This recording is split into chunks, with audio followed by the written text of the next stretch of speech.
Nope. It's not a tank build, and it's not a protection from elites build either. This is an off-meta INVISISHIELD Combat Medic AR build, running on minimum armor and minimum weapon damage, critting between 628,000 and 707,000 depending on your playstyle. That's enough to send elite bosses and rogues on the run. This amazing build works for heroic and legendary gameplay, and I'm going to show you how to put it together, and we're starting right now. Warning, your division affiliation has been disavowed. You are now marked as rogue. If you love min-max builds, but wish you had the survivability to go with it, then this off-meta build is for you. It hits really hard, but what's special about it is that it recovers super fast. Many times instantaneously. In some cases, you can't even tell if you took damage. I have a few heroic and legendary variations for you depending on your playstyle, so be sure to watch to the end because these builds are definitely not what you expect. This entire concept is built around the Capacitor Exotic AR that you get from the summit. This weapon's talent gives you up to 60% skill damage, but we're relying on the second part of the talent that states you get 7.5% weapon damage for every skill tier. This way, we can build in crazy heals to the build with 6 skill tiers and still hit really hard with our gun. Alp Summit is our chest beats. I have max crits and repair skills. It's important you don't reroll over the skill tier though. We need those. They give us heals and weapon damage. The talent is kinetic momentum, which is giving our heals 30% more skill repair. Sweet, right?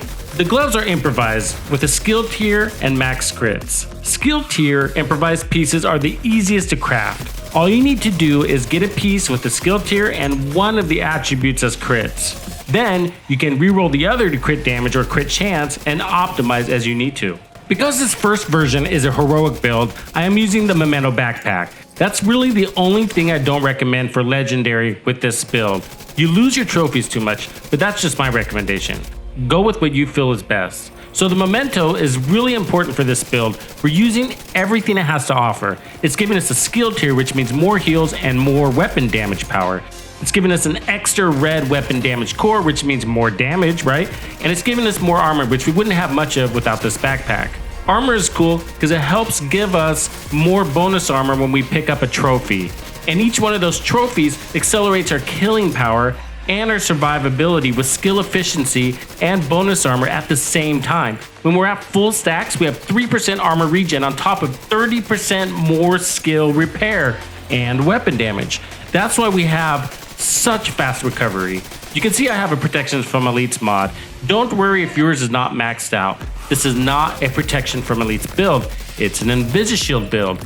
INVISISHIELD is a layered system of protection. We have bonus armor from the backpack, protection from elites, and mega heals. What protection from elites does is minimize damage from the hardest hitting enemies in the game, so your heals have time to recover you. This works out nicely because we don't need as much heals because we take less damage. I've heard arguments like non-elites hit harder than you think. Honestly, we don't actually need to worry about them. We just shred through them.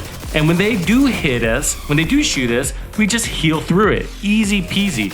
I've also heard someone argue that this game is 75% non-elites. Well, can someone please tell my heroic control points that? The whole second wave is always completely elites.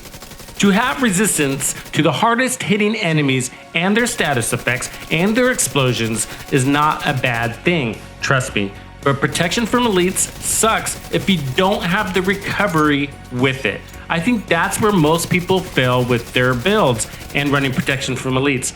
They say, I tried it and it doesn't work like you show. That's because protection from elites needs fast recovery to face tank multiple enemies at once and keep strolling your shit. And I've seen those protection from elite builds rolling that bulwark shield and that pistol, and I'm like, what's the point of that?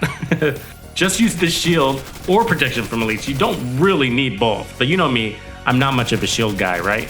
The mask is RNK with crits and a protection from elites mod.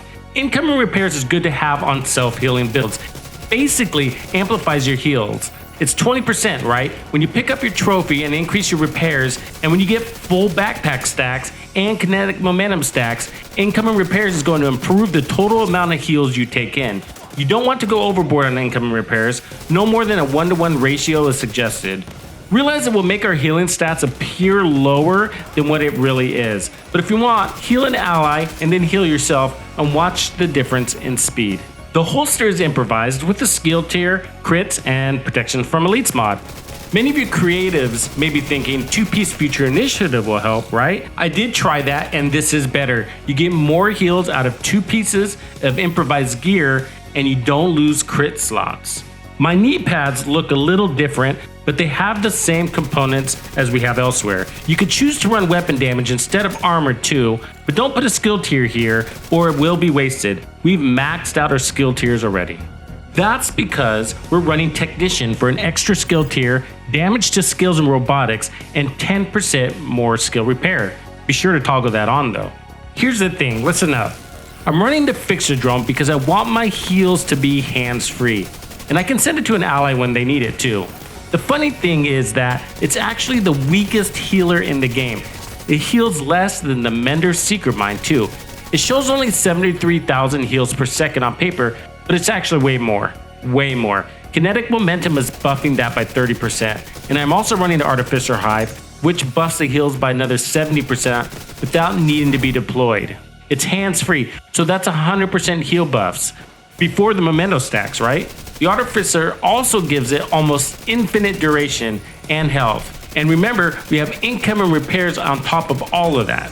Quick note though, when the drone has been active for too long, it stops healing. I don't know what that time is, but basically, you do need to reset your drone at some point. I do it between combat sessions. But if you need stronger heals for your playstyle, if you're not so run and gun crazy like I am, then switch up to Artificer for a Healing Hive. Let me show you what that looks like. I'm just gonna hold down this button. Yeah, you're basically invincible. I realize I'm sacrificing that a bit with the Artificer, but to use the Healer Hive for a run and gun build requires I toss it out where I anticipate the fight to be, then pick it up and do it again. You guys, that's not really practical. It reminds me of those Backfire builds that rely on the booster hive. They just kind of toss it out and stand there. It's just silly and not the way to play. There's nothing wrong with the Healer Hive with this build. Just play from cover if you decide to use it. But if you do that, why would you even need so much healing, right? Think about it. The heals are to get out of cover. So on this build, we end up with 44% crit chance, 146% crit damage, and 51% protection from elites, which is a nice place to be for heroic. The thing is, you can take this build a ton of different directions. You can add in more repair skills, incoming repairs, or crits. Let's quickly swap out the protection from elites mods for more crit damage. It's a reasonable thing to do for many of you out there depending on how you play. We end up at 194% crit damage doing so. I simply swapped out the blue mods for red crit damage mods and made no other changes. So we have 0 protection from elites and that's it. And a big difference in damage this makes. Fast time to kill is part of survivability. Kill them before they kill you, right? But more importantly, shred them before they put a lot of damage on you. This way we don't need as much heals. As long as you pounce, you can face off with the enemies and win. Pull back if you need to, but as you can see, we still have fast recovery, and that's ultimately what you're after. If you've been watching my channel for a while, then you have also heard me repeat, it's not about how much armor you have, it's about how fast you recover. And that's the advantage this build has than those all red crit damage meta builds. This has a fast recovery time. It's self-sustainable with its own heals, which means you can pop your head out more, you can stay out of cover longer, and you can get back in the fight faster after you take damage. Those all red builds, when they take damage, they have to get back in cover, apply a medical kit, or wait for their very slow healer drone to heal them back up again. Now, of course, the fastest way to recover is armor on kill, but those all red meta builds don't have any armor, right? So armor on kill is really not that effective for them.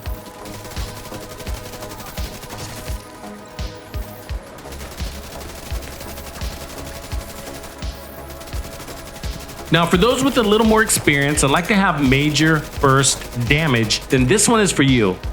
This is a small change, but it's going to make a big impact. We're simply going to swap out the chest piece talent from Kinetic Momentum to Glass Cannon. What?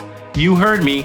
This means a lot more amplified damage. It also means more incoming damage, right? But I'm not concerned because I heal so fast. It actually even works really well in Legendary, which I will show you in a bit. I like this version a lot. It's a yin-yang build, balanced, super damage, super heals. We still have 44% crit chance and 194% crit damage, and we're still going to get awesome heals, but we're gonna shred like a beast. The reason why this works so well is because we're making more use out of the Memento. We're gonna get those max stacks faster because we kill faster. And once we're there, we have 3% armor regen, 30% skill efficiency, and everything else. You can face off with the enemy only because you shred them before they get any real shots off. But this is for the players with good situational awareness. You need to know when to drop back and cover, but as long as you're pouncing on them, rest in peace, NPCs. When you do take damage, look how nicely you bounce back,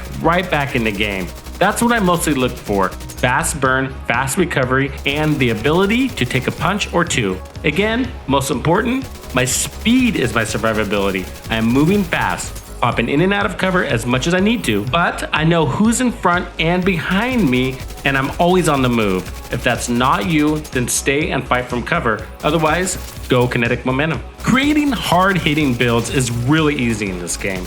They're actually not that special, but they have their place indeed. I run them, you run them, we need them. Max survivability builds are easy to create too. But builds like this aren't as easy to create. First, you need to find the variety of pieces, but more importantly, you need to harmonize the build. We're not just talking about talent synergies, we're talking about the balance of power output and self-sufficiency in heals, by which I mean armor regen or repair skills, etc. That sweet spot is actually unique to the player because we have different playstyles. Me, I like to dash, zig, tuck and roll. You might just run or stay back and cover. There's not right or wrong, but you have to have your build tailored correctly to get the most out of it. I hope these build variations help you find your way. I predict this build will be most people's favorite. This is a well-balanced INVISISHIELD concept. We still have glass cannon to give me burst amplified damage, but I changed out 4 of the crit damage mods for 51% protection from elites. Again, this is an INVISISHIELD build, and protection from elites diminishes incoming damage from the hardest hitting NPCs in the game, so your heals don't have to work as hard, thus keeping you at full armor more often.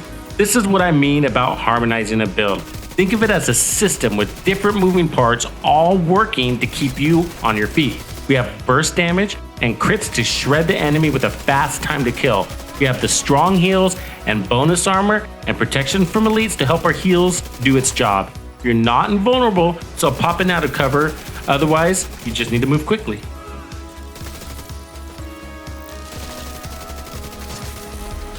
If you haven't subscribed yet, now is the time. I'll give you a few seconds to do so.